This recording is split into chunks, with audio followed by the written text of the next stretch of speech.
Hello, everyone, and welcome to the Social Contract Commander podcast. I'm Mike Almond, and joining me, as always, is my co-host, Alex Lapp. Alex, what's up, man? Well, not too much, Mike. I'm excited to say that we're going to be doing another live deck building on the air. Howdy. Tell me about it. What is this for? What are we doing? Well, here's the thing. We're doing another deck tech, and we're also doing a public service announcement. I think an animal that gets bad rap is snakes. So we are going to do group hug snakes here. Thanks to an email from Timothy Pike. They say, hello, I recently found the podcast and have almost made it through all the episodes. That's a lot of episodes. Appreciate that, Timothy. Yeah, nice. I love your content. I have a question for you guys. I don't have a group hug deck, and I want to build one. I was thinking Xyrus, the Writhing Storm. I was just wondering if you guys had some insight on good pieces / win cons for a group hug deck. I don't know where to start, but I'm very excited to try it out. Well, Timothy, not only are we going to go ahead and roll into win cons for a deck like what you're talking about in a group hug deck in particular, but I think Alex and I got kind of excited at the idea of building another deck live. So we're doing that. We're going to build a Xyrus deck, the social contract version of Xyrus. So Absolutely. I'm pretty excited about this. That is really exciting. And to remind our listeners, when we say that we're building it live, obviously this is a pre-recorded tape, so we're not doing it like live on stream.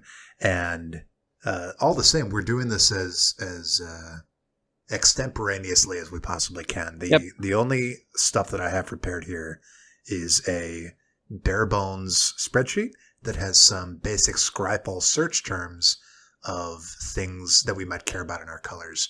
And from these various search terms, we're going to basically use our deck building wit, our experience, and pluck cards that we think would work good with Xyrus from the ether. And I'm really excited, Mike. You want to go ahead and start talking about Xyrus here? Yeah, so Xyrus is a really interesting card and kind of scared people when it first came out. Yeah, 'cause it's really, really scary. It's really, really scary indeed. So Xyrus the Writhing Storm, 2 generic, green, blue, red. So a 5 CMC commander, 5 mana cost commander. Mm-hmm. I don't know if I'm ever going to be able to get that right. Oh, that's okay. Yeah, for a legendary creature, Snake Leviathan, which is an awesome combo by itself. Yeah. 3/5 with flying. Whenever an opponent draws a card, except for the first one they draw in each of their draw steps, create a 1/1 green snake creature token. Whenever Xyrus, the Writhing Storm, deals combat damage to a player, you and that player each draw that many cards. So Xyrus is something that gives you benefit when other people benefit themselves. When they draw, you're going to be able to get some snake tokens.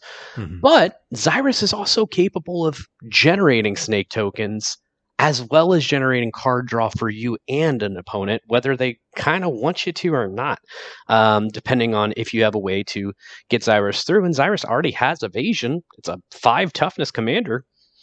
It's pretty cool. There's a lot of different things that you can do here. And I think the problem is you said it right at the beginning. The way that you usually go is really, really good. This is, hey, I'm going to windfall and make 21 snake tokens. Yeah, that's the problem with wheels, right? It's not necessarily that Xyrus is a scary commander.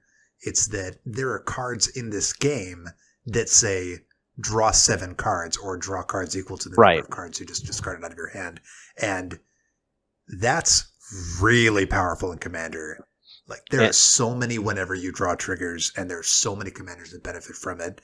And you're right, Mike. As soon as people saw this, they're like, I'm going to build a super powerful wheel deck and have snakes as payoffs. But when you and I look at Xyrus, we're like, oh yeah, group hug snake tokens. Yeah, this is getting value to give value. Great. This is making deals. This is everybody getting something. There's no empty plate at the battlefield table that we're setting up for. So like you said, we're a bare bones spreadsheet. As an example, peek behind the curtain for everybody. One of them is lands, right? Because, that's how you cast spells and stuff. Yeah. In Scryfall, the search terms that you basically went for are the card type includes land. it has these colors and legal and commander. That's it. That's all of the Yeah. I have specifications not that we're done going any off. prep work that took more than 10 minutes of typing in Scryfall commands. So let's see what we want to build here. What do you want to start with? And we can go in a particular direction. We can say, Yeah. okay, let's go start with lands, or let's go start with card draw. Or do we want to set up some parameters for this deck? What do we want to figure out what the deck is and then build it? What I've done here is by having these search terms, Mhm. I've sort of already decided a general direction for the deck without even picking a single card. Sure. And I think that anybody who looks at Xyris and has our eye, right, the group hug, the social contract eye, is going to see what's possible here. And first and foremost, that is when you have group hug draw effects where the table draws, then you're going to have everyone else at the table draw cards, and then you'll make snake tokens. And then we can have various things that benefit us for having a lot of tokens, for having snakes, for having a lot of creatures. I think a lot of people understand how a token shell works, and we're going to have plenty of token enablers and payoffs. But on top of that, we have this additional angle, right, that kind of double dips, where Xyris can swing in for damage, and then that damage also gets us tokens and group hug card draw. And so I've also selected a few search terms that would allow us to pump Xyris up to make that a viable option. And then for the win cons, I think that's always the hardest one, right? Like, how do you choose a win con? Sure. So I've made a decision there, and I think that this is probably the direction that you would take it as well, Mike. The direction I went is go wide payoffs, right? We're making a lot of tokens. Presumably we're going to have a lot of tokens on board because we're sharing all these cards with everybody. Well, when it's time to end the game, we'll look at some pump effects that we can run with green. But when we start here, and I would like to get into it, let's start with the meat, right? We don't want to do the vegetables right away because we don't want to bore people off. Let's start with some stuff that really makes this deck go, and we got to start with my favorite, something to enable this deck: group hug card draw. Absolutely. Draw for the table. I've included the search term here so you can follow along at home if you want. That basically says, if the card says player draw, players draw, opponents draw, each player draws, all of the different variations on somebody else can draw in these colors. We have 102 results here. Mike, let's look at some of these cards and see if there's anything that leaps out at us. I'm seeing a lot of group hug staples in here, which makes a lot of sense because this isn't the only group hug deck that likes to run a lot of group hug card draw. No, for sure. And it thrives on it, but it doesn't. Yeah, it's not exclusive. So there's a lot of familiar faces here. I have one proposal to make for you for making this deck while we're talking about player draw. Do we think that we can get this deck completely created without putting a single wheel into it? Yeah, I think that's. I think that can definitely be done. I didn't include any wheel. Yeah, and that's why I brought it up, because even in our columns and our group draw, everything along those lines, one of the things that we're not looking for is wheels in particular, because frankly, if that was the case, then you can just do that, and then you can just look it up on EDHREC. Yeah, you'll make a very powerful deck, and honestly, there's no problem with that. If you want to make a powerful wheel deck with Xyris, that's awesome. We're just going in a different direction with this deck. We're going in a more social direction.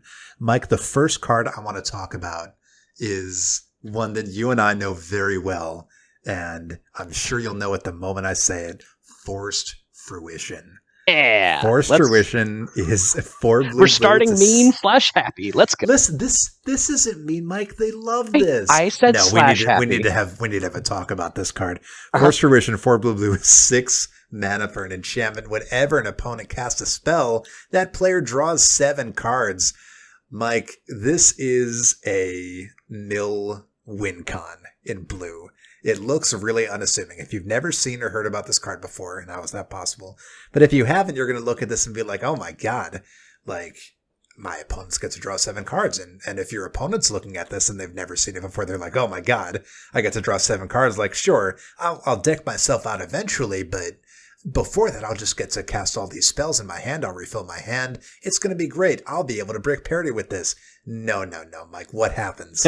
No, you do it twice, Uh-huh. and you get really excited, and then you do it a third time, and that after that third time, you have already discarded about 10 cards, and you've got an awesome hand, and everybody else is doing it, so everybody's thrilled. And then it comes back around, and you cast one of the cool spells that you got excited about, and then, oh, well, I got another 7. Oh, I'm going to have to discard a lot of... Oh, no. That's what happens. Yeah, and it's great. How many 7-card hands can you draw out of a 100-card deck?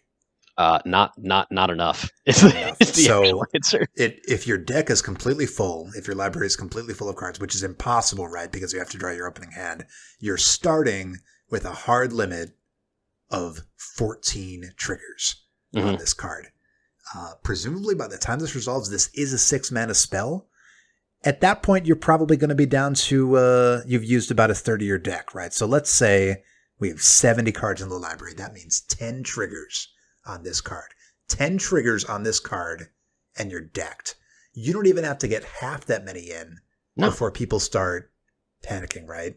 They'll play a spell, they'll draw 7, they'll play a spell, they draw 7. The second time they do it, now they're netting up 12 cards. The third time they do it, they're up 15 cards. And they can't keep pace. And the awesome thing about it is what are you going to do? You've spot removed this? Okay. They draw 7 cards, you make 7 snakes. Mike, this card is ultra powerful, and it's really fun group social effect. It's wacky. It truly is. And here's the thing. When you're doing that, right?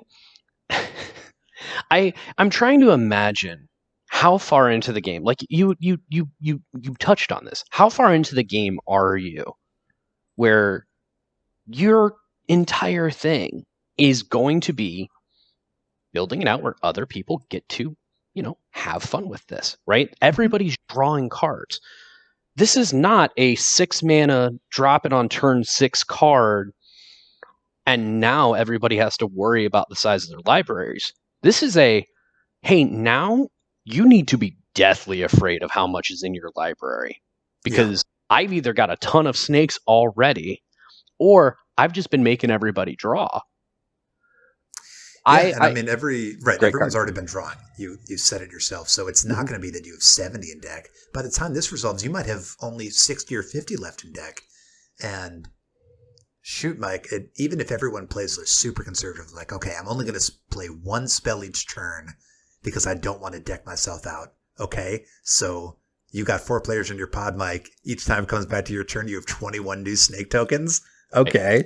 Like, your board state is impregnable at that point. It's devastating. Mike, this card is super high value.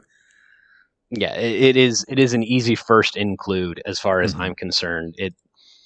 Frankly, it should be in a lot of decks. It should. Yeah. But, I got no problem with making it the first one in ours. Let's talk about another include in the group hug draw category. Let's see what we got. I mean, we can talk about the staples, but I would hope our listening audience already knows a lot of them, like Howling Mine. We love Howling Mine. Rites of Flourishing, Temple Bell, Horn of Greed, Garoppar Orrery. These are all big-time group hug card draw staples, so we don't have to touch on them, although we will likely include them in the deck. Right. You know what? I want to do something. It's probably a auto include, or maybe it's definitely on the tip of some people's tongues, but I do want to go into it a little bit more because it is group hug and because it is the social contract. We want people to be able to do cool stuff, have fun. So let's lean into it.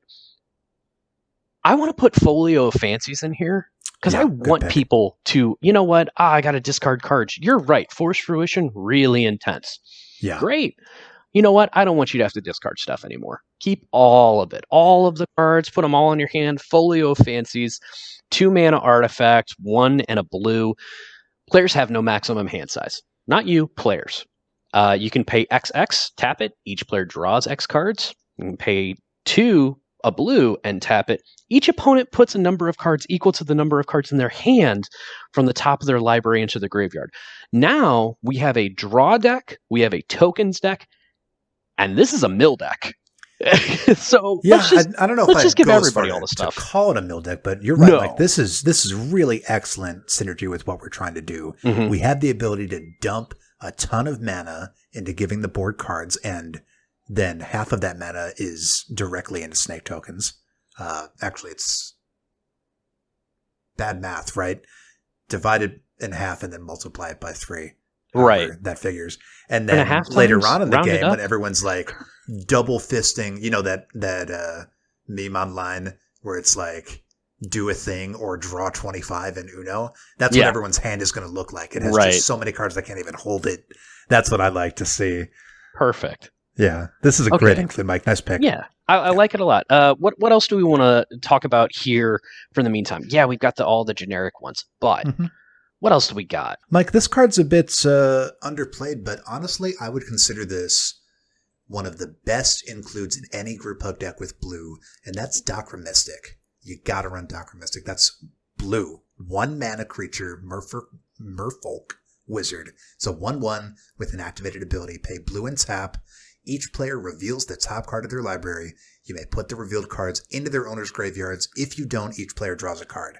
Oh. Easy, simple mana sink. You play it on turn 1. Everyone's drawing by turn 2. Mike, I love this 1-drop creature. I like that a lot. I mean, the other thing that we talk about here is we're not looking into wheels necessarily. But are we looking into, the Minds Aglow? Everybody is drawing X cards, prosperity, Minds Aglow especially. Yeah, but then you get the Brain Geyser, all of those effects. I don't necessarily think that you have to play them all.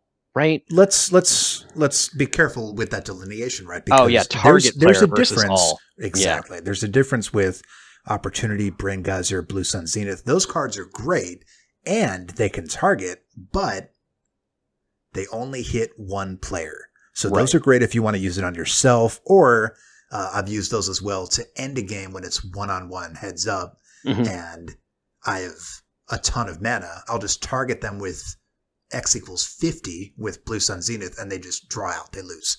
But those are definitely fundamentally different from stuff like Minds Aglow, where you'll cast it for a single mana. It's a blue mana sorcery. Join forces starting with you. Each player may pay any amount of mana. Then each player draws X cards, where X is the total amount of mana paid this way. Mike, this one's going to be a big hit, right? Usually you have some concern that people might not want to pay in very much, but that's fine. You just put in whatever you want to put in.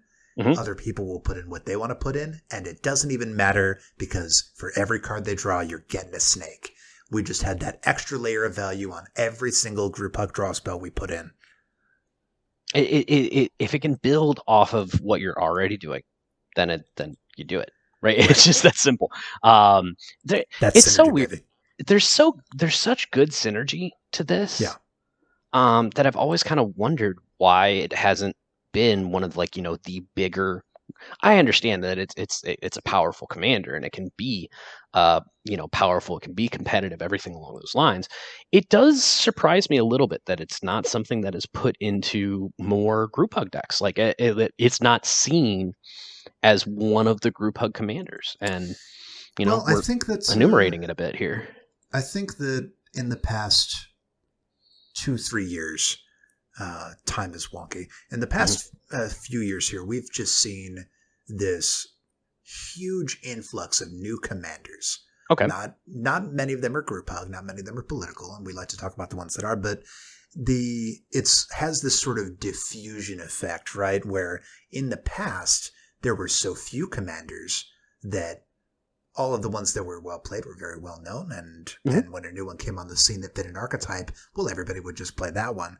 But now for group hug, we just have this wide swath. We have a ton of different group hug options, and I think that the Xyris may have just kind of become part of that landscape rather than standing out as it may have if it were released back in, say, 2012. Sure. Okay. You know what? I okay, fair enough. I get that then. So let's talk about a card that a very long time ago was recommended to me by our dear friend Dana Roach. And Mhm. I love this card, Mike. Psychic Possession. Yeah. It's 2 blue for an enchantment aura. Enchant opponent, skip your draw step. Whenever enchanted opponent draws a card, you may draw a card. It's as simple as that, Mike. We're going to be making all of our opponents draw a bunch of cards. Yep. Oh no, we skip our draw step card luck. Oh no, Mike, we're going to be drawing way more cards than we skip with this. Oh, for sure. Yeah. Even if you lean really hard into, the Howling Mind, the Kami of the Crescent Moon, like even if you lean really hard into we're going to make everybody draw more at their draw step, Mm-hmm. you're still netting fine. Absolutely. You're still going to be okay with that card. Psychic Possession is a good one. Great card, yep. And I do like that in here. Anything else we want to talk about specifically to everybody drawing cards? Yeah, Mike, this is an interesting one that's really doesn't see very much play, and this might sit closer to the top end. Temporal Cascade. Okay. It's 5 blue for a sorcery. That's 7 mana. Choose one. Each player shuffles their hand and graveyard into their library, or each player draws 7 cards. Now, this is a wheel, but it doesn't have to be. It has a twine you can for choose 2. for it to be. Right. So you can just pay 7, and everyone draws 7, and you make 3 times 7, which is 21 snakes. That's great. And then, Mike, it's honestly your call, because if you pay 9 mana, 7 plus 2, then it is a wheel. Right. So that's your call if you think that this should be disqualified. You know what? I think if we I think we're okay. Well, maybe that's the first cut when we get done here. Yeah, that's fair. Really be on theme, but frankly, I'm okay with that. I've got one in here that I'm gonna keep in mind for later, because it is something where a target player draws cards. Yeah. But it's not in my card draw category. It's in my win con or something else kind of category. It's in my neat. So I'm good with that. What do you want to move on to here? Yeah, so let's look at another way that we're going to enable this deck, Mike. Mm-hmm. And that's that Xyris can hit in for damage, and that damage will cause card draw and subsequently snakes. So let's look at some cards that might be more suitable in a Voltron deck that would help Xyris work. Let's look at the big Mamma Jamma, Fire Shrieker. 3 mana, artifact equipment, and equipped creature has double strike and equipped for 2. So Xyris, which was hitting for, help me out, what's its 3 power? Before. For 4? 3. For 3. So 3 double to 6. And this is also going to double any other pump effects that we talk about. And we'll talk about a few more. I just think that's a useful thing to have on a commander that doesn't already have double strike. Sure. I'm down with that. Let's talk about this one here. This is a pump effect. Hedron Matrix, which is a 4 mana artifact equipment with equip for 4. Equipped creature gets +X/+X, where X is its mana value. So we have a 5 mana commander. This is going to give it +5/+5. Now that's not bad. That's not bad. This is more of a cheap include. This is from Raz of the Eldrazi, which is the set I started with back in college, and it's only 55 cents. Now, I think this would be more at home on an Eldrazi, but if you're looking for something to just equip on your commander and pump it up, and keep in mind, if it's +5/+5, now it has 8 power, so double strike makes it swing in for 16. Mm-hmm. So even a little bit of pump like +5, that becomes effectively +10 with our Fire Shrieker. Which, not bad in any way. Pretty good. I do want to lean into Runes of the Dews. Just because, here's the thing. You talked about how giving something double strike, very cool. You're Runes right. of the Deus. Deus. Well, new words, new cards. At least for me. This is a great one. Good pick. Yeah. Four generic and a red or green hybrid mana there. Enchantment aura. Enchant creature. As long as enchanted creature is red, it gets +1/+1 and has double strike. we fulfill those categories. As long as enchanted creature is green, it gets +1/+1 and has trample. Oh, yeah. Yeah, turning Now we're Xyrus talking. to a 4/7 flying trample double strike that nets you and your opponent cards and nets you snakes. Yeah. Cool. I'm down. Yeah, this is definitely part of a cycle from Shadowmoor. Yeah, I like that cycle. It is a I nice like cycle, it. but I mean, it's a common. This is really just not played at all, but this is perfect. Our commanders both red and green, so we're gonna get +2/+2 double strike and trample for 5 mana, which is just great. And I mean, I part of me gets it because it's like, wow, 5 mana is a lot for +2/+2 double strike trample, but I think one of the things that we can definitely lean into here is we're making a lot of tokens. We're in green. We're going to have the ability to get a lot of mana out there. There are so many cards that you can turn all of. I don't think this is a deck that's ever going to have an issue with paying for the spells if we construct it right. Yeah, I think so. And we're in green as well. Yeah, exactly. And I mean, Shrieker. 5 mana to give a creature double strike. Hedron Matrix. 4 mana. It's going to be fine, everybody. Don't worry about it. We'll ramp into it. Let's look at one more here from Judgment. Exoskeletal Armor. Mm-hmm. This is an enchantment aura for 1 and a green, 2 mana. Enchant creature. An enchanted creature gets +X/+X, where X is the number of creature cards in all graveyards. Mike, do you think that there might be some creature cards in graveyards after we've pumped everyone's hands so full that they have to discard a bunch of stuff? That combined with the fact that there's going to be a decent chance people are going to have to wipe the board a couple of times just because of the threat of all the snakes. So it's like Lord likely of Extinction. Yeah. This is, I mean, and here's the thing: if it's a 2 mana, only nets you one power for a little bit, but then you do something to draw a lot of cards or to mill somebody or something that creates a really big effect. Yeah, this is a good card for that. Yeah. I like that. Good call.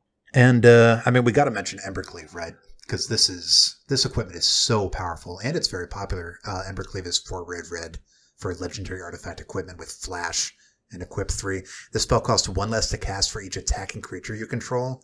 Mike, I think we're going to be able to find a discount on this thing.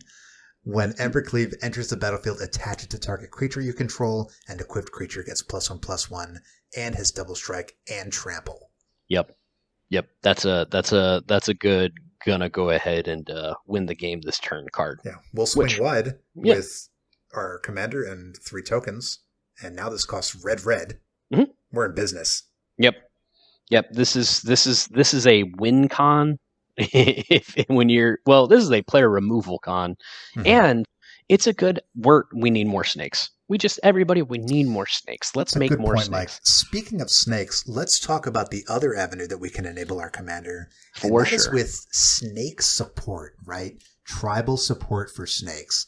Now, there's not a ton of this, but we have some interesting options here. Let's look at a wacky land here. Animal Sanctuary. Yeah. I'm so happy that this has a place that we can put it other than... This is so fun. Yeah. Animal Sanctuary is a non-basic land. It has tap at colorless, and it also has pay 2 and tap, put a +1/+1 counter on target bird, cat, dog, goat, ox, or snake.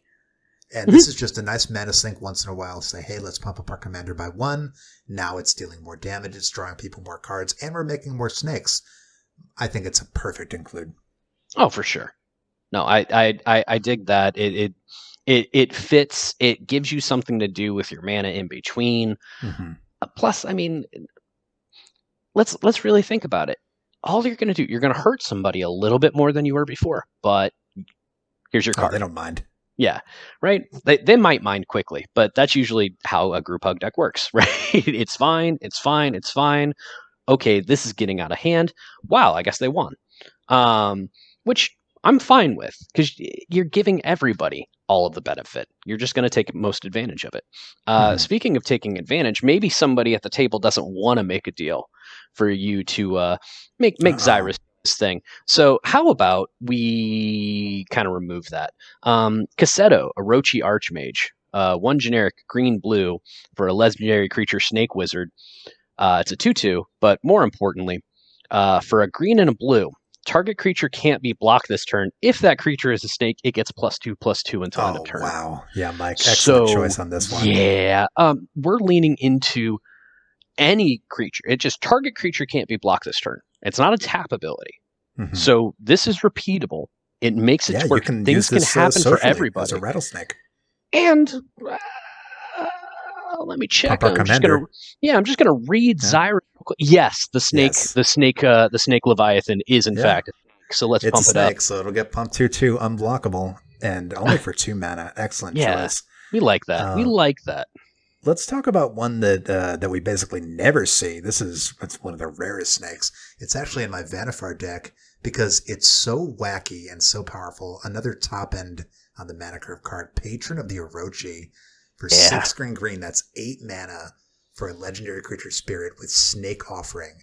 And that means you may cast this card anytime you could cast an instant, as though it had flash, by sacrificing a snake and paying the difference in mana cost between this and the sacrificed snake. Mana cost includes color. So basically all that means is that as long as we can sack a token, this thing has flash for 6 green. If we're feeling a little wacky, maybe we can sack one of our other snakes or even our commander, and this suddenly costs very little. But look at that activated ability.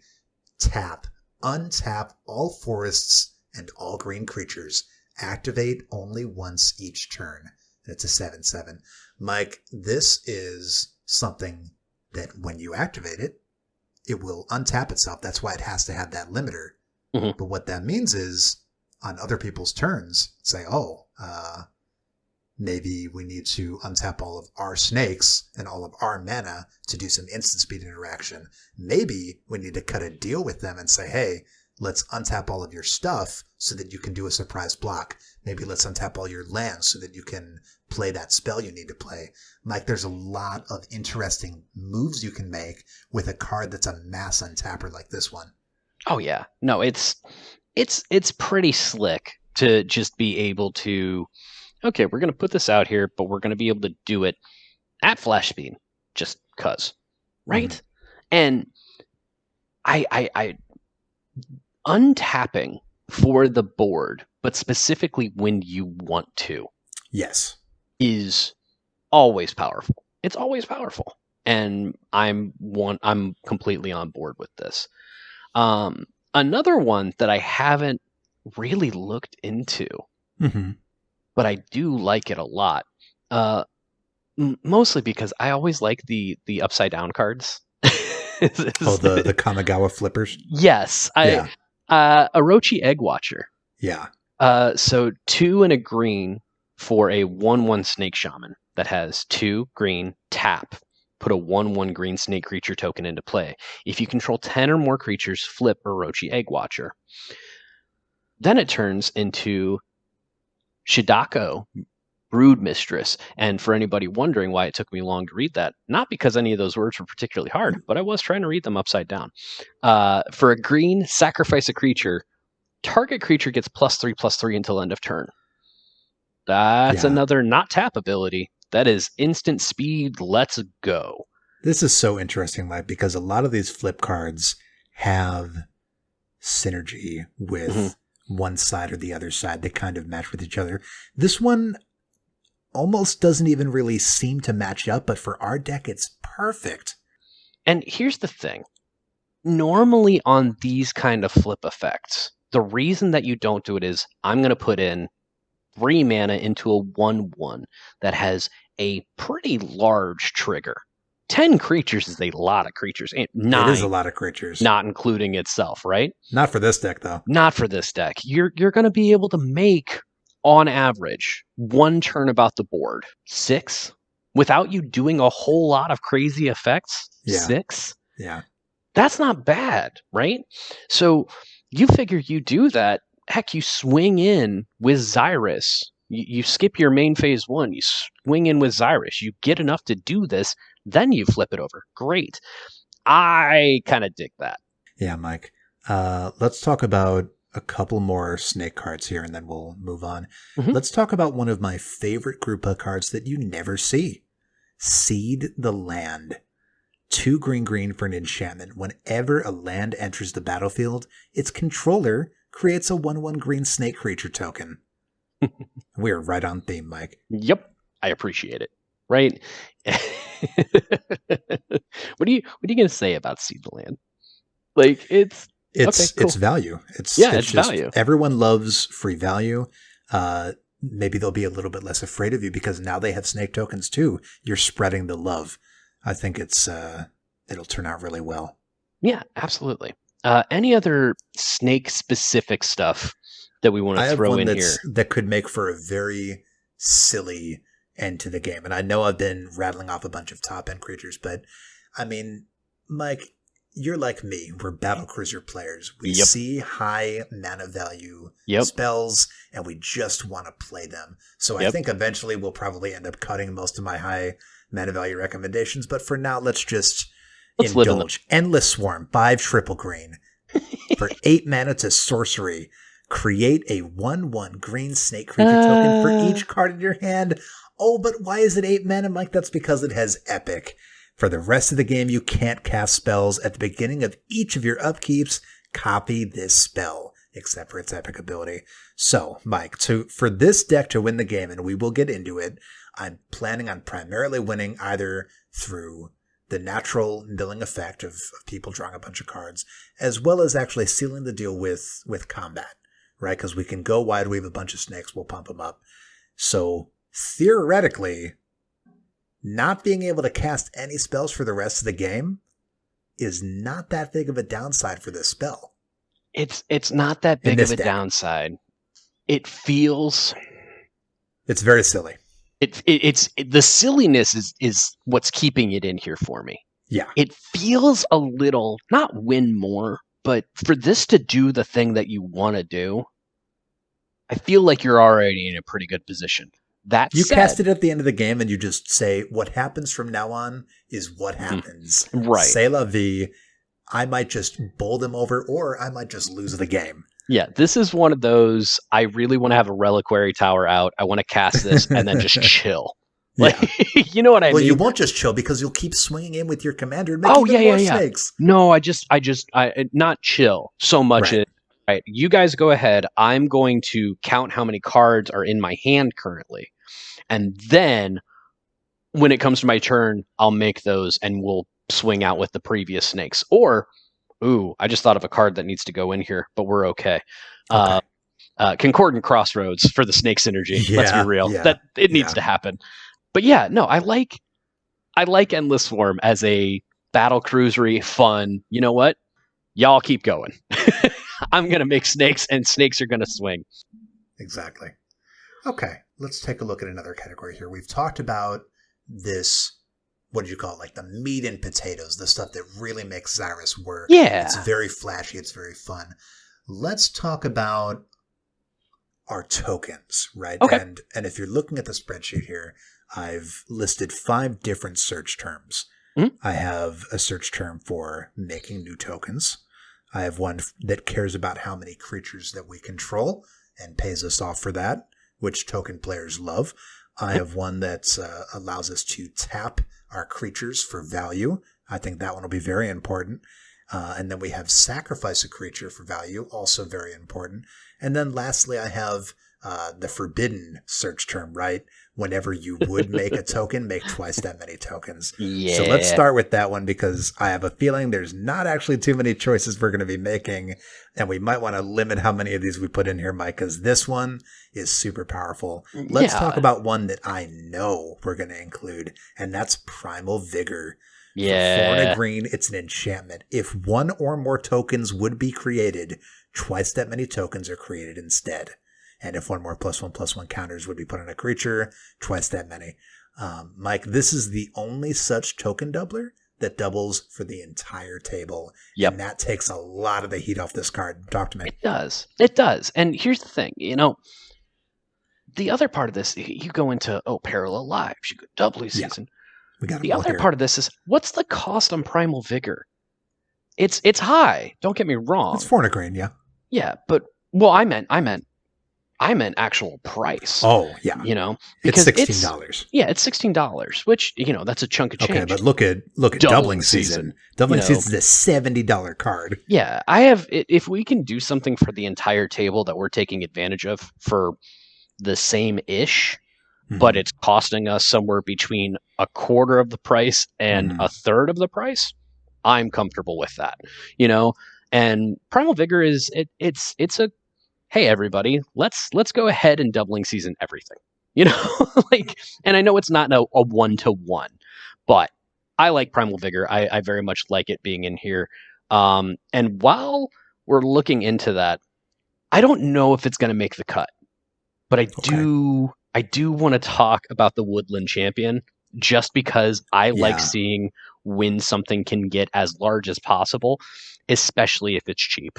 1 and a green for a 2/2 Elf Scout that says whenever one or more tokens enter the battlefield under your control, put that many +1/+1 counters on Woodland Champion. Ooh, doggy. Yes. This is going to grow Yes. real quick. Well, it's going to grow real quick and you can swing with it. And it always has to be blocked because there's Yeah. so many instant speed card draw effects that Yeah. this is the scariest rattlesnake that exists based off nothing. Right. And that's always fun to me. Yeah, that's a good one. I actually didn't intend to have that in the search terms, but it got caught because my search term said one or more tokens. And Right. as you can see, as Mike can see, the other cards on this list are the big mamma jammas, right? Doubling Yeah. Season, Parallel Lives, Primal Vigor, Adrix and Nev, Essex, and then Woodland Champion, an uncommon Elf Scout for 2 mana that just so happens to care about a bunch of tokens entering the battlefield. Now, okay. We talk about Edrix and Nev and we talk about Essex, right? The newer creatures at time of recording that care about making tokens, whether we're doubling them through Adrix and Nev or Essex Fractal Bloom, which is the one I'm going to make a push to put in here. That's really powerful. For generic green blue for a 4/4 Fractal, which is still one of my favorite creature types. That has flying. The first time you would create one or more tokens during each of your turns, you may instead choose a creature other than Essex Fractal Bloom and create that many tokens that are copies of that creature. Now, I know we don't want to lean too much out of snakes here, but nothing would be funnier to me than having Essex Fractal Bloom out and making, 6 snakes because of a big card draw effect. I don't want to make copies of the craziest, angriest creature on the board, Alex. I want to make 4 Solemn Simulacrums or something like that. I want to do something silly with make this. 6 Woodland Champions. Yes, perfect. Love it. You know what I mean? I want to lean into that, and I think that's a cool thing. So I'm gonna put it in there for now. Oh yeah, Essex has a place. We have a bit of a problem though, right? We're sticking all these 4, 5, 6, 7, 8 spells, mana spells. We'll have to slim it down after this. And I think, as I was saying earlier, right, we just love the splashy stuff. Let's look at some ways that we can get value out of these tokens. Okay. Let's look at some ways to tap our tokens and get value. The big one, the one that I love so much, and it's so expensive, but it's so worth it. Proxy it. Earthcraft. It's 1 and a green for an enchantment. Tap an untapped creature you control. Untap target basic land. Mike, this card is a token player's best friend. Every single token you control is not just, right, because we've seen the other one. We've seen creatures you control have tap. It's Cryptolith, right? Creatures you control have tap. Add a mana of any color. That's great. That's just great. This frankly is a card that should go in the deck. It should. This is different, Mike. This card allows you to untap target basic land. Yeah. And I can't even tell you how many times I've been tapped out and still had the opportunity to donate mana to another player who desperately needed 1 more mana to cast their spell. Said, we can make this happen. Let's make it happen. Now, Mike, this card is prohibitively expensive. It's $180. It's on the reserve list. It's banned in Legacy. Just forget about it. Proxy it. This card is awesome. I would love to see this card in this deck. Alex, I'm going to say something uncomfortable. Oh, yeah? I think it. I think it would be.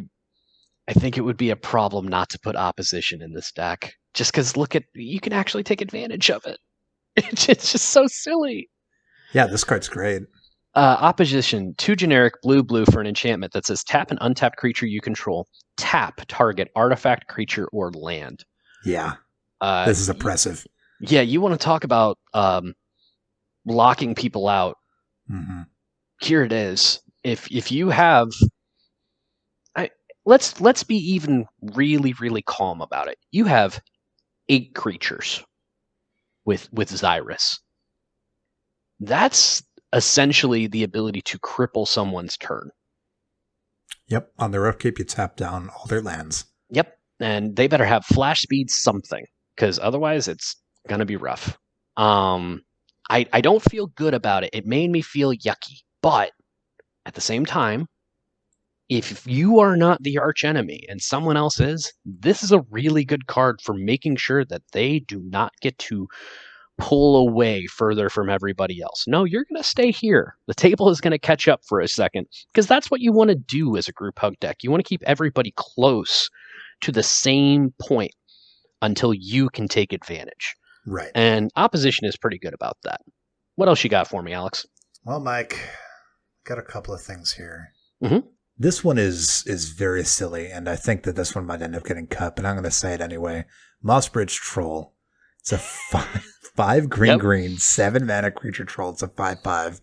If Mossbridge Troll would be destroyed, regenerated, tap any number of untapped creatures you control other than Mossbridge Troll with total power 10 or greater. Mossbridge Troll gets +20/+20 until end of turn. Yeah, how wacky is this, Mike?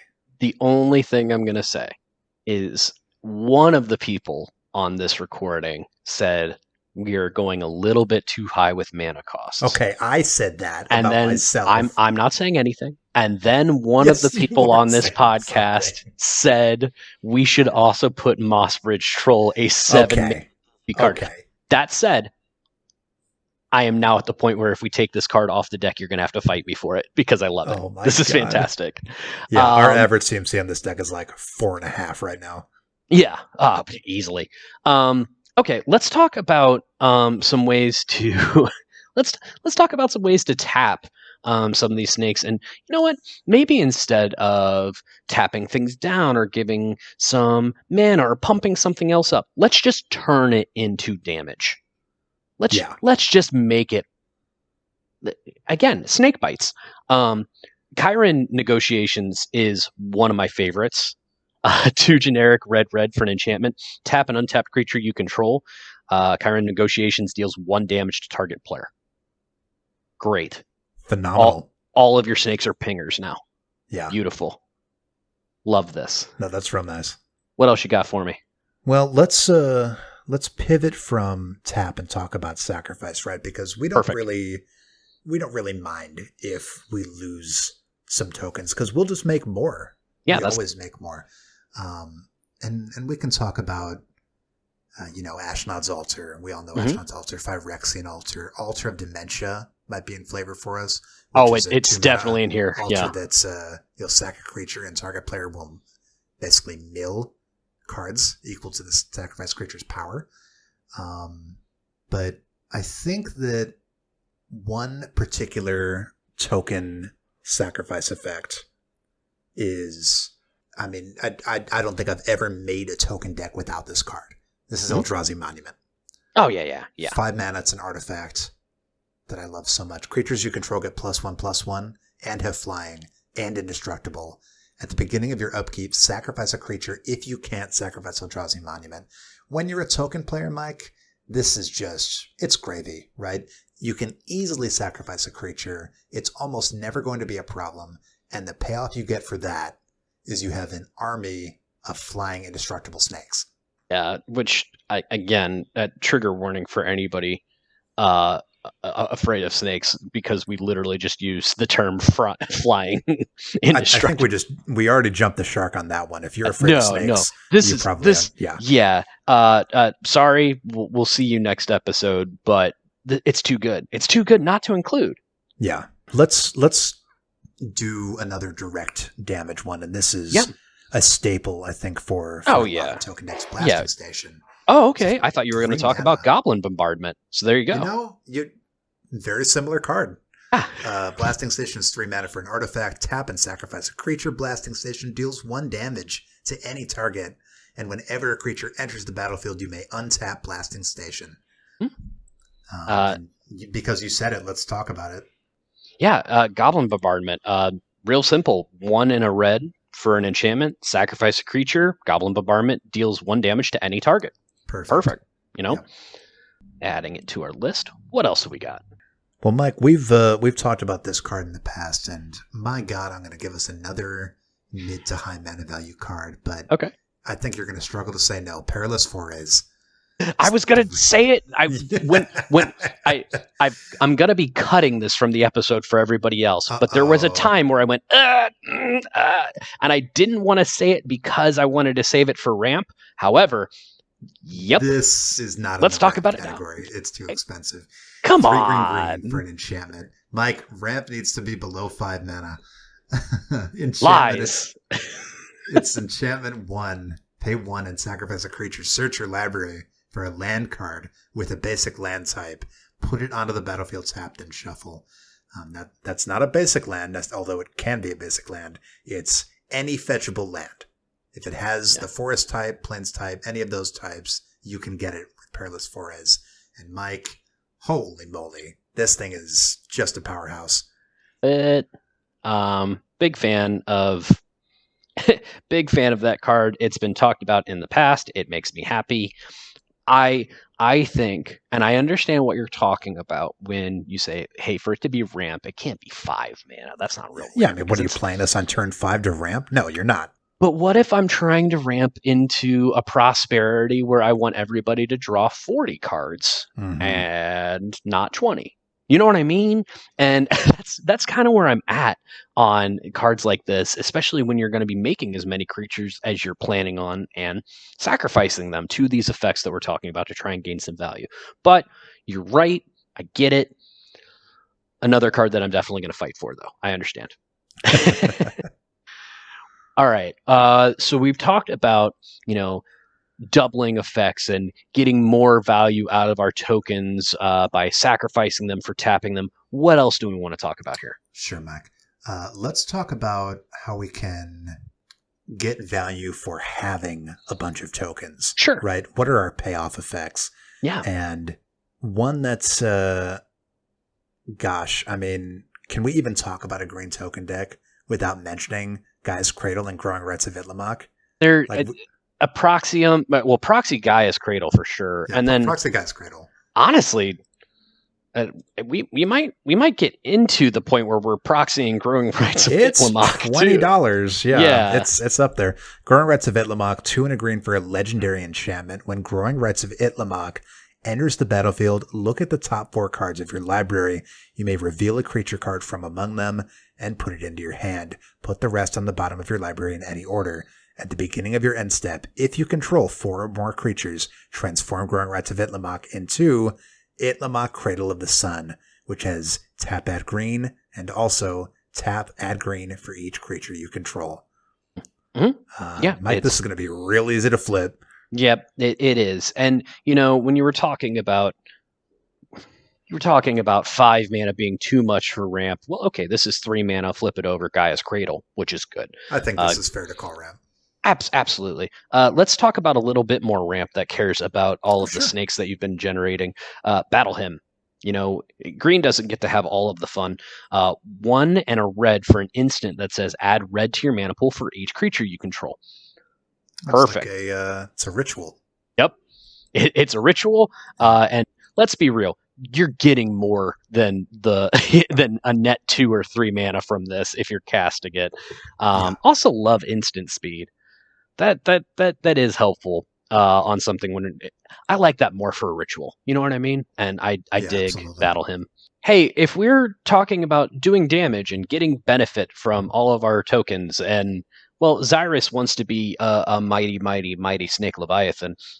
Chorus of Might, 3 generic and a green for an instant until end of turn. Target creature gets +1/+1 for each creature you control and gains trample. Nice. That seems nuts. And it also seems like a good way to double the amount of snakes that you have after it hits something. Because, yikes, that's a really cool card. It's a little expensive on the mana cost for an instant, but it's also 3 cents. So I'm cool with it. Yeah, I'm fine with that. So let's talk about a card that typically would only see play in tribal decks, but also works perfectly well in decks that primarily make one kind of token. And that's Mana Echoes.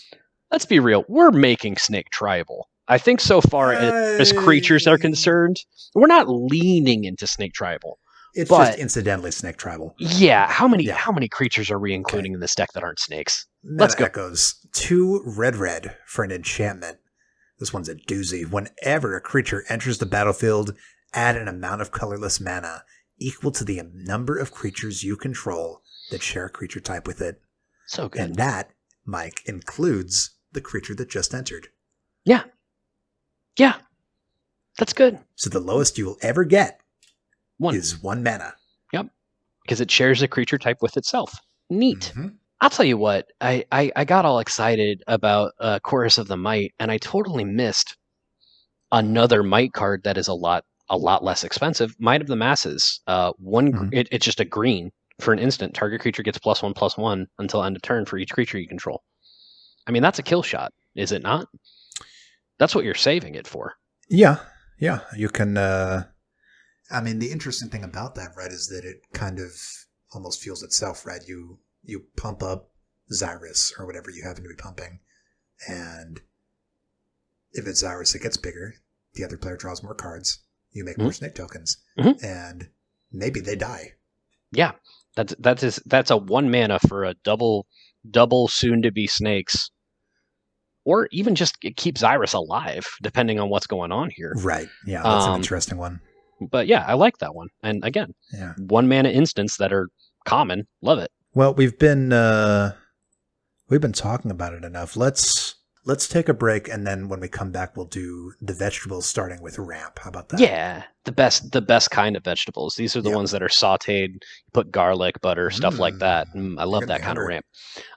Everybody, we'll be right back. Don't go away. All right, Alex, let's get into the tastiest of the vegetables. My favorite things. As much as I love drawing cards, as much as Xyris is fun, we have to have some way to fuel all that card draw. We need to have ways to do stuff with it. And our mana curve is currently at like 4.5, maybe 5. So let's figure out some ways to pay for all of this. Give me some ramp. All right, Mike. I have to start out with this one because it's just too perfect. Although it's not your typical ramp piece. I'm talking about Shizuko, Caller of Autumn. Yeah. I love this woman. 1 green for a legendary creature, Snake Shaman 2/3 at the beginning of each player's upkeep. That player adds triple green. 3 mana. Until end of turn, they don't lose this mana as steps and phases end. Mike, everyone loves a good Shizuko. It's good. We're not snakes, but we're snakes. And this is a good snake card. I had to include it, right? Of course. No, 100%. Yeah. There's a bunch of cards in this category. Snake. Could lean here, but it's a group hug snake. Yeah. Like, come on. Come on. Come on. Give her a chance. It's going to be fine. And on that same note, just so we don't come back to it later, Magus of the Vineyard is very, very similar. It's 1 green mana. Creature, human, wizard. It's a 1/1 at the beginning of each player's pre-combat main phase. That player adds double green at 2 mana. Yep. Real simple. Just I would run both. Discount Shizuko, honestly, which is why you run them both. Yep. What else you got? Yeah, I mean, we can talk about our group hug mana staples. Dictate of Karametra. Yep. Of course, that's going to double everyone's mana. Mm-hmm. Heartbeat of Spring, same deal. Mana Flare, same deal. Everyone doubles their mana. We actually talked about this one quite recently on our Ooh, Can I See That list. A Tangleroot, right? It's the 3 mana artifact. Whenever a player plays a creature spell, that player adds green to their mana pool. Now, here's what I'll ask. Yeah. And I know it's weird to be putting like a sticking point in one already here. Okay. Yeah. How many creature spells are we actually going to be casting with this deck? I mean, well, Mike, if you don't want to include it because we don't have that many creatures, then I think we'll make that call, right? I think that if you're running this card, you probably want to have about 20 plus creature spells. So if we don't end up with that many, then we'll cut it. That's fair, because the one that I was leaning to is the one I'm looking directly above it on this list, Eladamri's Vineyard. It's a 1 green enchantment. It's the same thing as Magus of the Vineyard. It's the same thing as Magus of the Vineyard, but it's an enchantment. And again, things that are not going to be removed, because who's going to target it? Who's going to waste a resource on Eladamri's Vineyard? Absolutely nobody. But we'll add them both and we'll see where we're at here. And to transition us smoothly over to other kinds of ramp, Spectral Searchlight. Yep. One of my favorite rocks. 3 mana for an artifact. Tap and choose player. That player adds 1 mana of any color they choose. Phenomenal. Just have it on the board.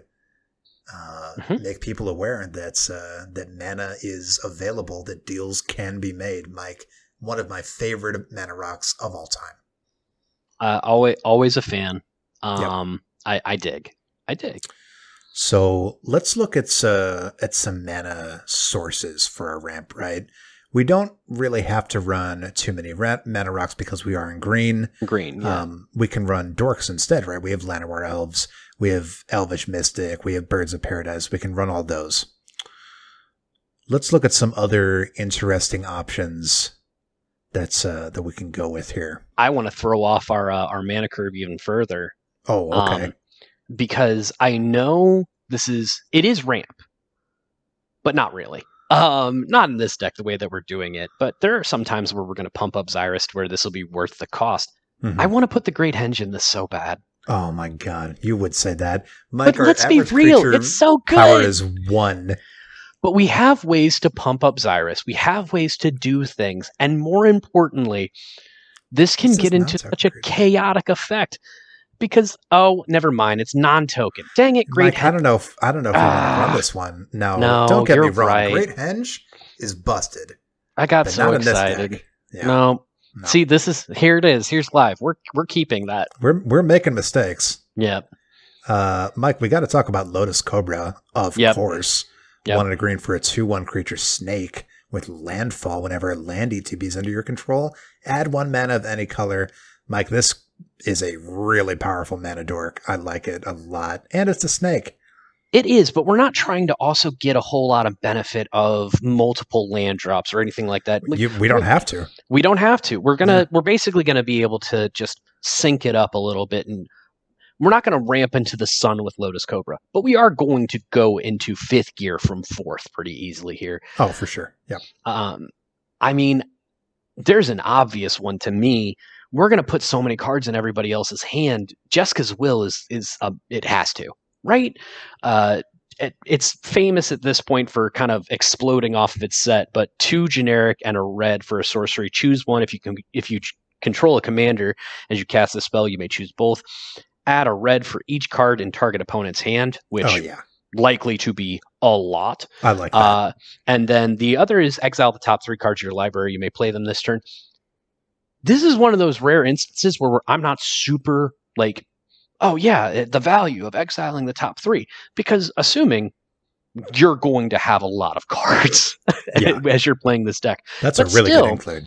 It's a good card. I mean, it's a good card regardless, but it definitely fits in this deck as well. I love it. As I type it in completely incorrectly. We briefly mentioned it before. Cryptolith Rite. Yep. Is a 1 and a green enchantment. Creatures you control have tap and add 1 mana of any color. Mm-hmm. It's not necessarily quite as good as Earthcraft, but sure. Let's check that price, and it's only $9. Now, $9 is a lot of money, but not compared to $180. Yeah, I was going to say Cryptolith Rite. I'm pretty sure used to be more, so I am all for this. Oh yeah. I have another creature that I want to include. Again, this is us going a little bit out of order here. Is it okay for us to include Spark Double in this deck because I want 2 Xyris, please? I think that's okay. Okay, perfect. I don't know if I'd call that ramp, but it's not. But it's here, and I love it. Spark Double, free generic blue for a 0/0 illusion. But you may have Spark Double enter the battlefield as a copy of a creature or planeswalker you control, except It enters with an additional +1/+1 counter on it. If it's a creature, it enters with an additional loyalty counter on it. If it's a planeswalker, and it isn't legendary, if that permanent is legendary, I would like to make 2 snakes for every card. I would like to swing 2 Zyruses. Zyri? I don't know what the multiple of Zyrus is, but I know that Spark Double means that I'm going to have to pay attention to that conversation.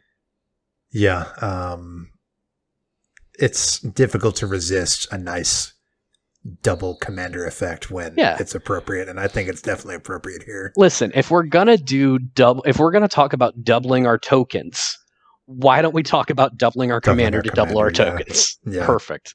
Double your fun. Double all of the fun. Anything else that we're looking at here besides the mainstays of ramp, you know? Mm-hmm. Yeah, we don't really have to get into to all those mainstays. We can just look at a couple others here. Perfect. Yeah, Mike. I have a soft spot for this one because you know how much I love Eldrazi. Awakening Zone. Oh, sure. 2 and a green for an enchantment. At the beginning of your upkeep, you may create a 0/1 colorless Eldrazi spawn creature token, and it has sacrificed this creature to add a colorless. It just slowly churns out that value. It's a token when it needs to be, and it's mana when it needs to be. And Mike, I'll tell you right now, nobody in their right mind would ever remove such a slow enchantment like this. But you play it turn 3, you're going to be getting a lot of value out of this by the end of the game. Yeah, it does that. It does that. I like that. And it is still ramp, right? Because you're going to get 1 mana. Now, it's not repeatable ramp, but you're going to get that 1 mana next turn. So you have that extra mana to cast a 5 mana spell on turn 4. Yeah, I'm okay with it. You know what I mean? I'm good with it. Oh, hey, what's up?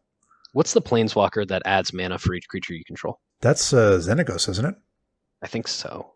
Xenagos, the planeswalker version? Yeah, the Reveler, I think. I think so. Do we want to include that? Let me take a peek. It's 4 mana, I think. Yeah.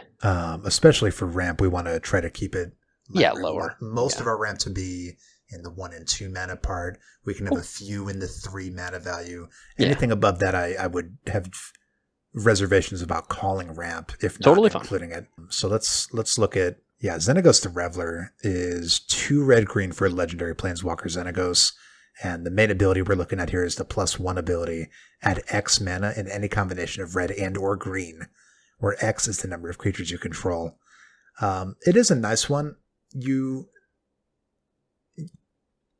have to worry a little bit about this, right? Because this is different from something like Earthcraft or Cryptolith, right? Where you can eke out that value, over time. And it doesn't even really matter how many tokens you have at that time, because whatever you have, you'll be able to make it work. But with something like Xenagos, right? How long is this thing going to stay on the battlefield? You want to play this when you're already ahead with a bunch of creatures, so you can get that activation, and then probably after that somebody will blow it up. Well, that's fair. How about a different one? Because Cryptolith is cool, but I would like cheaper Cryptolith. How about Song of Freyalise? Yeah, Song of Freyalise, yep. So it's a saga, which is cool, because when it enters the battlefield and after your draw step, you add a lore counter, and you sacrifice after 3. 1 and a green for an enchantment that for the first 2 turns, until your next turn, creatures you control gain tap, add 1 mana of any color. So for 2 turns, it's a Cryptolith, right? But then on turn 3, you put a +1/+1 counter on each creature you control. Those creatures gain Vigilance, Trample, and Indestructible until end of turn. So it's Cryptolith with a time bomb attached to it. Right now. Yeah, I like that. I like that a lot. Yeah. Let's talk about one more ramp piece that we couldn't possibly get away with not including this one. Okay. Sakura Tribe Elder. Yeah. Is Snake 1 boy. green for a creature Snake Shaman. He's a 1/1. Everybody knows him. Everybody loves him. It's Steve. Sacrifice Sakura Tribe Elder. Search your library for a basic land card. Put it onto the battlefield tapped and then shuffle. I dig it. Of course we're including Steve. Yeah. I mean, it's an auto include a lot of times anyway. Right. But come on. This is great. Yeah. Okay, so we'll probably be including more ramp than that, but that's a good start for now. Let's look at. Normally, this would be the time we would talk about draw, and we will be having spells in our deck that will help us with draw because this is very important. Mike and I have talked about this. You can't just rely on your commander and on group hug effects to supply you with all the draw you need. You have to be selfish sometimes. So we will be including some draw effects that are in our colors, things like Rhystic Study and Mystic Remora, all those really high value cards. I think those are good included here. And we just can't afford to ignore ourselves, right? We have to make the deck work, so we'll need some draw cards too. I don't think that we really need to get into which specific draw spells we'll be running, because I think that we have some more stuff to get into right now. Yeah, and let's be real. We talked about it a little bit on the group draw. Group draw is still draw, especially if it's something where it's prosperity. Hey, I need to draw some cards right now, so everybody's going to draw some cards. Maybe Xyris, but it's still draw. Like Blue Sun Zenith cards like that, you can use them on yourself, right? You don't have to use them on someone else. So let's move over to removal, right? Okay. Because every deck needs removal. Sure. Let's look at some different options that we have here. I mean, do we want to start with spot removal, or do we want to start with board? Or do we want to start with sweepers? Let's start with sweepers. Okay. And Blasphemous Act is the first include, right? Yeah, Blasphemous Act is the first include. Yeah. So go ahead and talk to us about Blasphemous Act as I type it in to our deck base here. As you struggle to type it in. Hey, thank you for auto correcting Tapped Out. I appreciate you. Blasphemous Act is 8 and a red for sorcery. This spell costs 1 less to cast for each creature on the battlefield, and Blasphemous Act deals 13 damage to each creature. Yep. It's probably the most aggressively costed board wipe in the entire game. I mean, what else can you say about it? It's phenomenal. And I think some listeners and a lot of players in general, we've talked about this, Mike, when you're playing a board forward strategy like tokens, you're committing a lot to the board. You might be reticent to include board wipes because you're thinking, well, why would I include a card that hoses my entire board? Like, I'm screwed now. Okay, that's fair, but you're not always going to have a large commitment to the board. You're not always going to be in a position where your board remaining intact is more important than winning. What if somebody else has a better board state? These are things that happen all the time. We need to have these wraths in here, and Blasphemous Act is one of the best of the best, Mike. Here's the other weird part about token decks when it comes to board wipes. Yeah. I think everybody that thinks that way has it opposite. Your ability to generate a board state thrives off the ability to get out a whole lot of bodies really quickly. So what would the problem be in wiping the board? Theoretically, you're going to recover from that as fast, if not faster, than everybody else. It's going to take your turn to do it, maybe, because most of the board wipes that we're looking at are going to be sorcery speed. But if you did it once, you can do it again. All of your creatures going to the graveyard really means a couple of creatures going to the graveyard, command zone, and the rest, well, they're not really cards. They're tokens. You can get those back. Other people are going to lose a lot more than you are. Mike. That's, I think that's really salient, actually. But we can actually have it both ways. We can have our cake and eat it too with a card like Mog Infestation. You remember this one. I talked about it a of course I do. I love this card. 3 red for sorcery.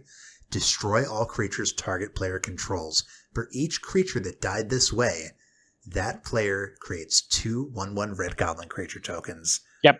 So love versatile. Mike, I would just as soon, and maybe even sooner, cast this on my own board than I would cast it on someone else's. But think about this. I mean, you need to blow up, say, 4 or 5 things. They're big things. They're really dangerous. Okay, you gave them 10 tokens. You have way more tokens than that, so you're okay. Other people are in trouble. Even if you don't, you have the ability to get tokens. Like it's one of those things where, okay, worst case scenario, now you have 10 1/1 goblins, and I've got 6 snakes. Cool. I can live with that. Right. You know, it's not that much of a value difference. I'm good with it. Well, alternatively, you have 6 snakes, and then you blow your own board up. Now you have 12 goblins. Which is always fun. Yes. I do want to look into my favorite political board wipe, Coercive Portal. Oh my gosh. 4 generic for an artifact. Will of the Council at the beginning of your upkeep, starting with you. Each player votes for Carnage or Homage. If Carnage gets more votes, sacrifice Coercive Portal and destroy all non-land permanents. If Homage gets more votes or the vote is tied, draw a card. This is, when you're talking about a value engine, this isn't crazy. Like, there is not a ton of value on this. There doesn't need to be. There doesn't need to be. It's just warps the entire board around itself. It's fun. It's so cool to have a rattlesnake out there, and this is a rattlesnake. Because now, whenever you're going to cast a thing, whenever you're going to commit something to the board, you have to see how everyone else is doing. And you have to threat assess your board to see, if I play this, is everybody going to vote to blow up the board because this is too powerful? Right. Maybe they'll blow up the board because you're too powerful. Maybe. And that's a nice, limiter. I dig it. Let's talk about another kind of political board wipe, more group hug than political, but sure. Rampage of the Clans. Okay. It's a 3 and a green. That's 4 mana for an instant. So yeah, I saw this. Destroy all artifacts and enchantments. Very nice. For each permanent destroyed this way, its controller creates a 3/3 green centaur creature token. That's group hug right there. And Mike, instant speed, destroy all artifacts and enchantments. I don't know if you noticed, but our deck is mostly worried about token creatures. Yeah. So I think we're mostly okay with this one. Yeah, what I said earlier as far as token decks need to be more willing to include board wipes because they can repopulate better. Well, you know what? Fine. If you decide I'm wrong, Mike doesn't know what he's talking about, well, great. Put Rampage of the Clans in there and just do that instead. wipe all the things that aren't your tokens. Your Soul Ring is now a centaur. Which, honestly, kind of neat. Not as far as a theme, just taking all the enchantments and artifacts and turning them into centaurs, literally a Rampage of the Clans. I love it. Yeah. So let's talk about some spot removal options. Yes, because not everything has to be a sweeper. Oh. And now green tends to be a bit more deficit in board wipes, but in spot removal, we're really cooking. We got Beast Within, one of my favorite spells in the game. 2 and a green and blue. Holy cow. Instant destroy target permanent. Its controller creates a 3/3 green beast token. Love it. I love everything about it. It hits every permanent. It hits lands. It hits planeswalkers. And they get the 3/3 token, which is right on theme for us, Mike. What else we got? Well, I mean, leaning away from green for just a second here, both a targeted removal and wipe in its own way. Vandal Blast. We're not dealing with a whole lot of good call. Artifacts, and frankly, even if we were, Vandal Blast absolutely goes in there. Artifact decks? No. Mana Rocks? No. We're snakes. Only snakes.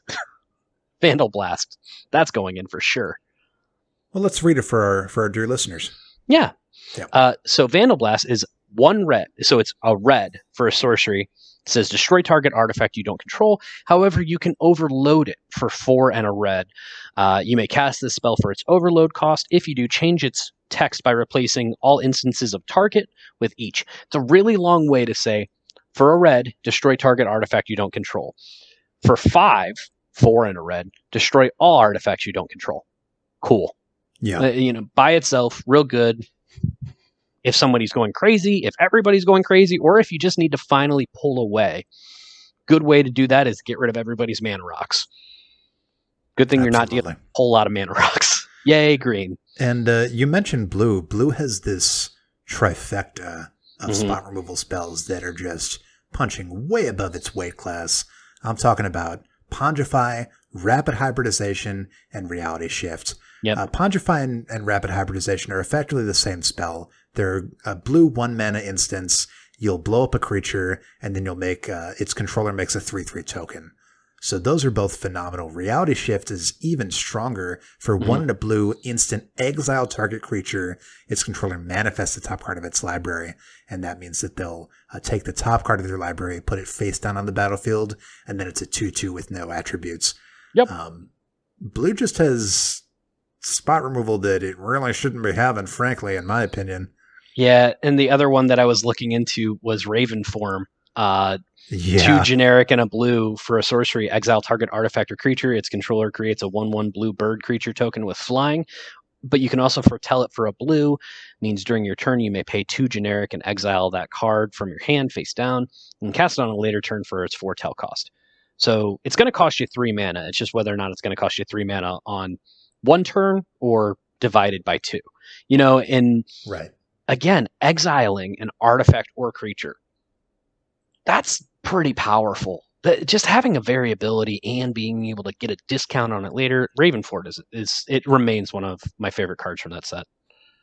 Yeah, absolutely. That thing is, and it's a common in blue. Yep. One of the best spot removal spells printed in years in blue.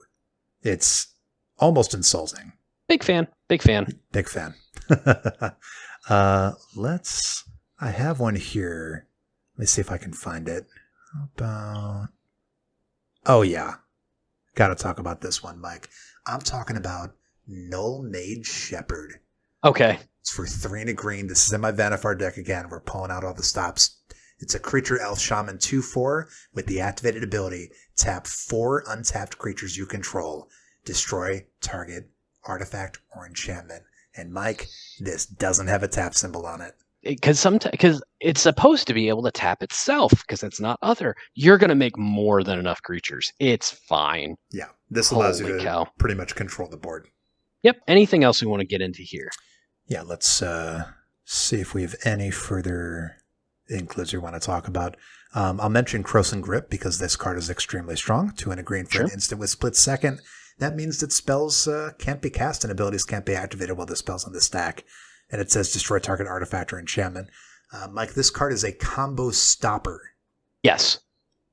The only thing that gets around this is if somebody's combo involves altars, sacrificing creatures for mana, because those are mana abilities. That's really the only kind of combo that this can't stop.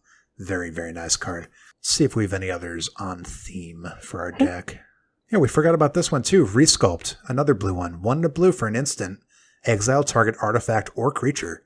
If its controller makes a 4/4 blue-red elemental creature token. That's on a common. Value like that on a common, Mike. Because it is the downside of we give our opponent a token. Oh, well, our opponents are going to be giving us a whole lot of tokens, so it's okay. Yes, they are. I think that'll cover us for spot removal for now. I'm good with that, yeah. Oh, we can talk about this one last one. Always special place in my heart. Artifact Mutation. Gotta talk about Artifact Mutation. Red and green, 2 mana for an instant. Destroy target artifact. It can't be regenerated. Create X 1/1 green Saproling creature tokens, where X is that artifact's mana value. Sure. I mean, we're already making things. Let's just make more. I love it. Make more things, blow it up. Listen, the snakes have to have something to eat. Maybe they eat plants. I don't think they eat plants. So the snakes have to have something to eat, Mike. Let's wrap up this deck tech, this live deck tech, by talking about how we're going to win the game. And I alluded to it earlier.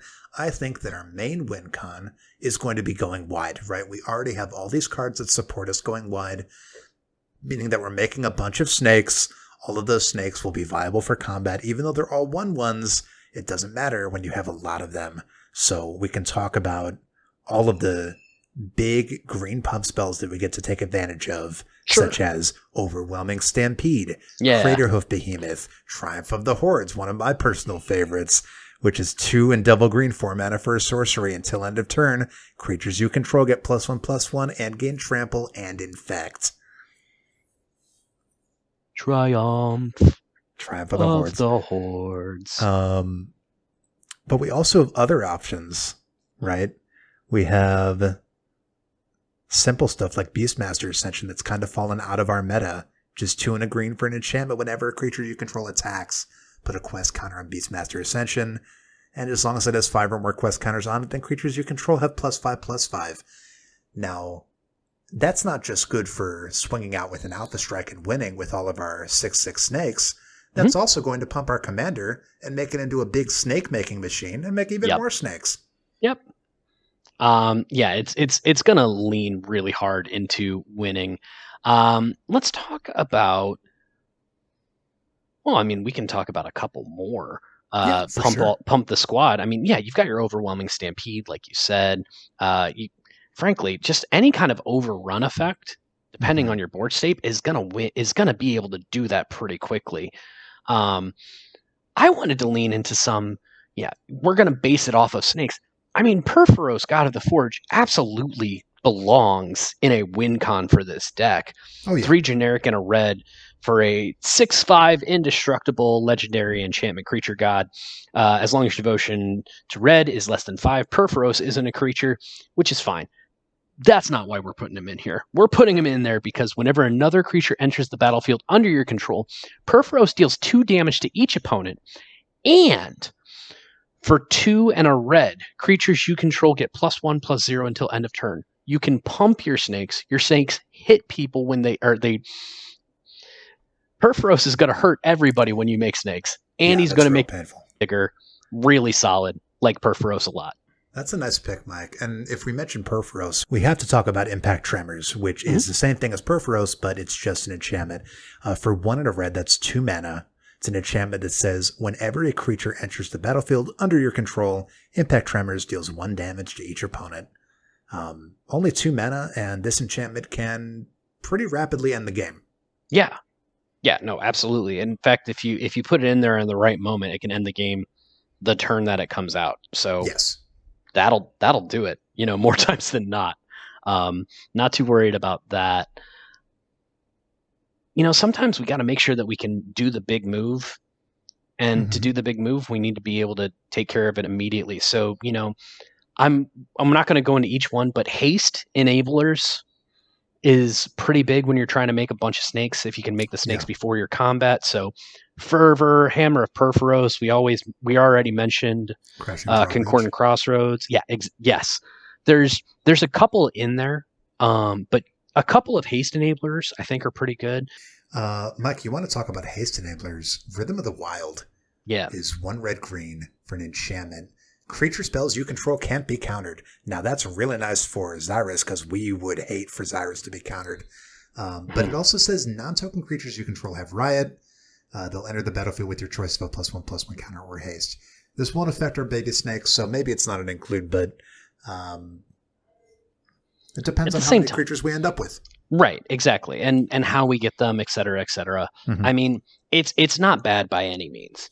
The other one that I wanted to look at here, we can talk about wrecking people and everything like that. One of the cards that I like as a player removal, Cerebral Vortex. Okay. So 1 generic blue-red for an instant. Target player draws 2 cards. Then Cerebral Vortex deals damage to that player equal to the number of cards they have drawn this turn. Oh, Mike, yeah, this is one that I saw earlier on the player draw, but this can take somebody out pretty quickly. You have lots of card draw effects for everybody. You hit somebody with Xyris, they take damage from Xyris. Then you say, okay, for all the cards that you drew off Xyris, for all the cards you drew off the other stuff that I got going on here, draw 2 more cards, then take 15. That's a good way to remove somebody quickly. You want to talk about removing someone based on how many cards are in their hand? We have to talk about my OG, Vicious... let's try that again. My OG, Vicious Shadows. Yep, there it is. That was the next one. For an enchantment, whenever a creature dies, you may have Vicious Shadows deal damage to target player equal to the number of cards in their hand. And we're going to have those players have a lot of cards in their hand, Mike. Yep. And I think that we're going to have a lot of creatures that can die, too. Yep.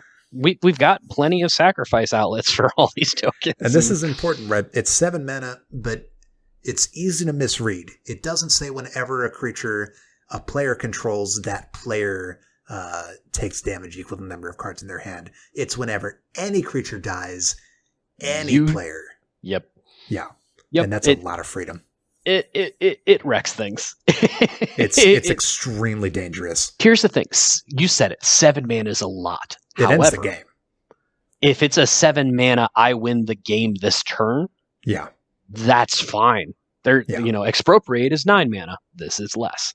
If we're talking about non-traditional win conditions, I find that, it's a token deck.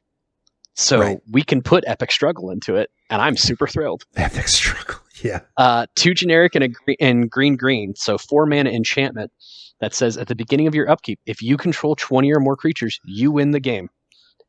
This leans into what we like to do. Hey, here it is. Here is my win. If you take care of it, cool. If you don't, I win the game. Has to get around the board at the Snake King. Yeah. Come for the crown. Hiss. Yeah, that's the that's the thing about this deck, right? Is it's all in good fun. So something like that, and like we said in previous episodes, announcing that this is an incipient threat. This is happening right now. Yep. I am making a play to win the game, so you guys all need to figure out something or this game is over. And then if the game does end, no one's like, oh my God, I didn't even know that was going to happen. No, they saw there's no feel bads. Yeah, exactly. There's no feel bads. You're not hiding behind a wall or anything. Right. It just is there. There is go ahead. One more pumper that I wanted to talk about. Okay. Not the strongest, but perhaps the most appropriate. And that's Oran Frostfang. For 3 green. 5 mana, Snow Creature Snake. It's a 2/6. Attacking creatures you control have Death Touch. And whenever a creature you control deals combat damage to a player, draw a card. Oh no, drawing cards. I hate it. So terrible. No, this is one of those pretty epic cards for a reason. There was one more I wanted to kind of give a shout out to, just as it doesn't win you the game, but it makes you such a problem the entire time for 3 mana. Bow of Nylea. 1 generic green for a legendary enchantment artifact. Attacking creatures you control have Death Touch. That's all I care about. The idea that I am going to be able to swing out with these snakes, even if they're just 1/1s. We haven't done any of the Anthem effects or anything crazy to build them up. They're 1/1 Death Touchers that you're replenishing.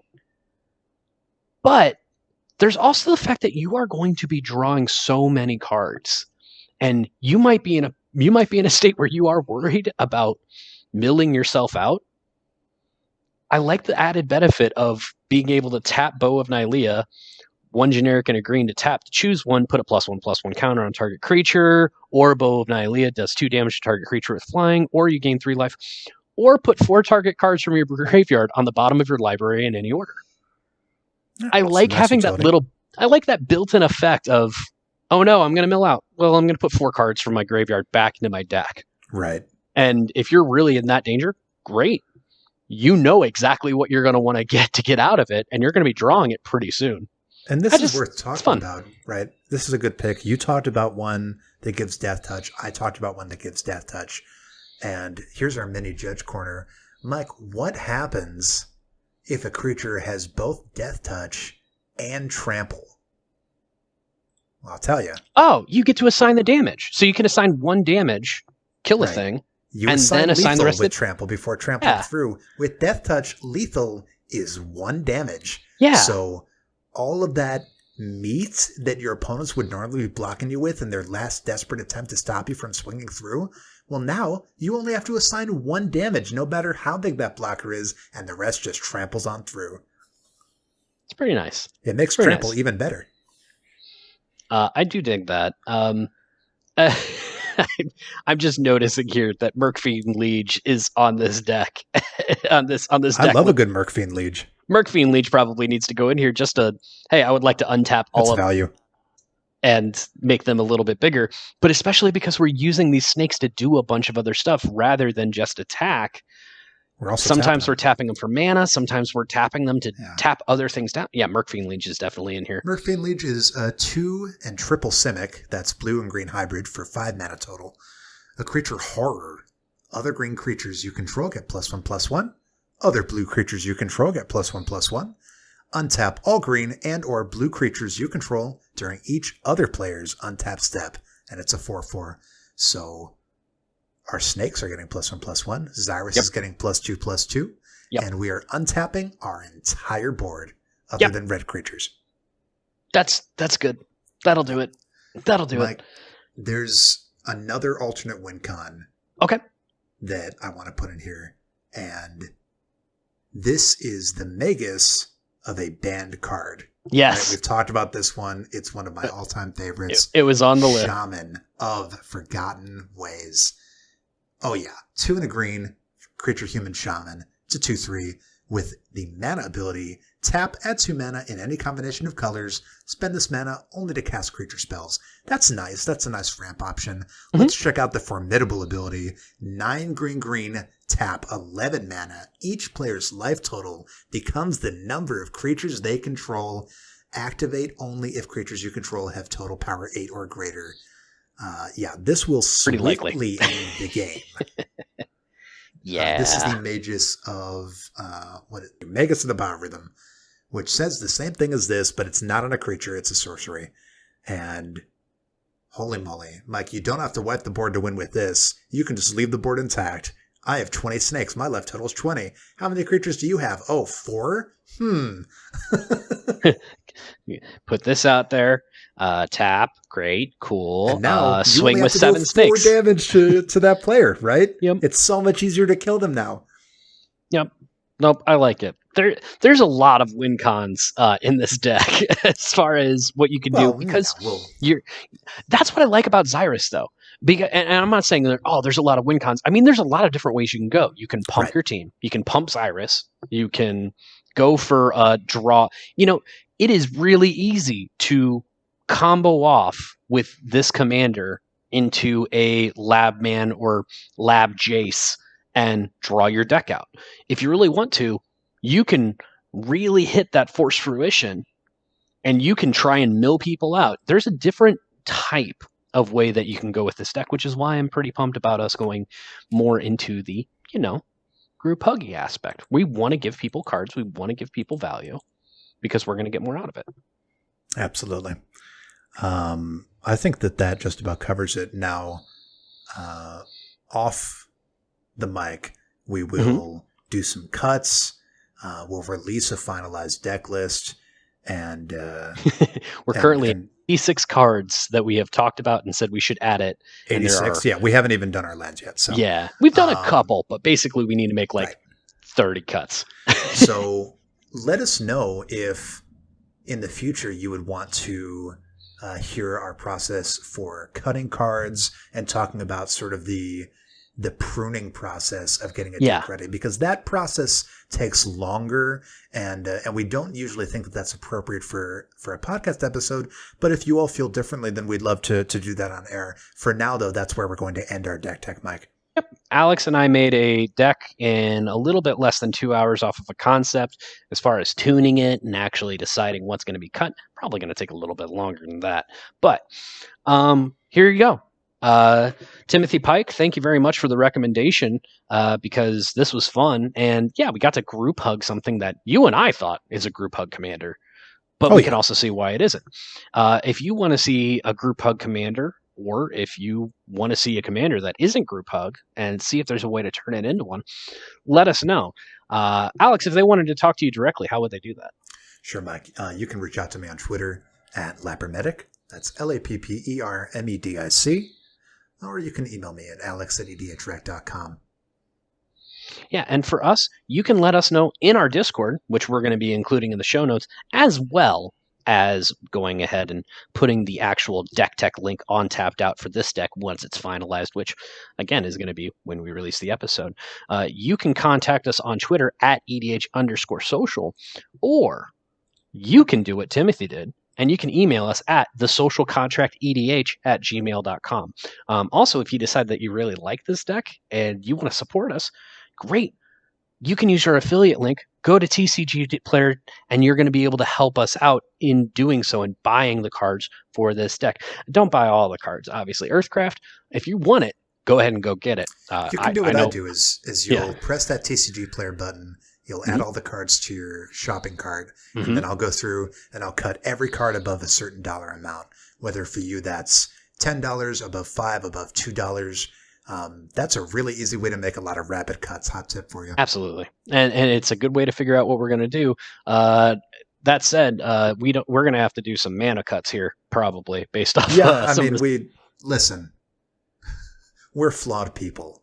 battle we cruiser. love Battle Cruiser, but when we make our cuts, we want to have a nice lean mana curve and not have too many of those 7 mana beaters in there, right? Or hear me out. No. All right, everybody. Hope you enjoyed this week's episode. We'll talk to you in the very near future. And Alex, I'm going to let you know, we might not be as bad off as you think. Our average CMC is 3.32. It's high. Holy It's moly. not that high. That's We did pretty it. low for what we've been adding. We did it, buddy. All right. All right. Until next week, all of you take care of yourselves. We'll talk to you soon.